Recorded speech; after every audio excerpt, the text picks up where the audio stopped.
कोल्हापूरमध्ये आयोजित कैलासवासी डॉक्टर ग जाधव स्मृती व्याख्यानमालेत प्राध्यापक डॉक्टर विजय खरे यांनी जागतिक युद्धाच्या परिस्थितीवर चिंता व्यक्त केली आहे। अमेरिका, इस्रायल आणि इराण या संघर्षामुळे पुढचा वर्षभर जागतिक अस्थिरता कायम राहून अण्वस्त्रांचा धोका वाढू शकतो असं त्यांनी म्हटलं।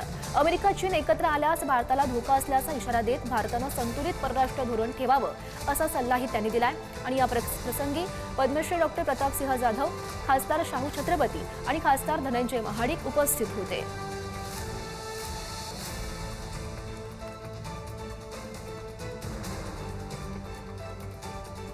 चीनने भूमिका मांडली त्यांच्या समोर की जर तुम्ही तैवानचा प्रश्न सोडला तर आपण चांगल्या पद्धतीने कन्स्ट्रक्टिव्ह स्ट्रॅटेजिक स्टॅबिलिटी प्रस्थापित करू शकतो आणि ते त्यांना मान्य झाले।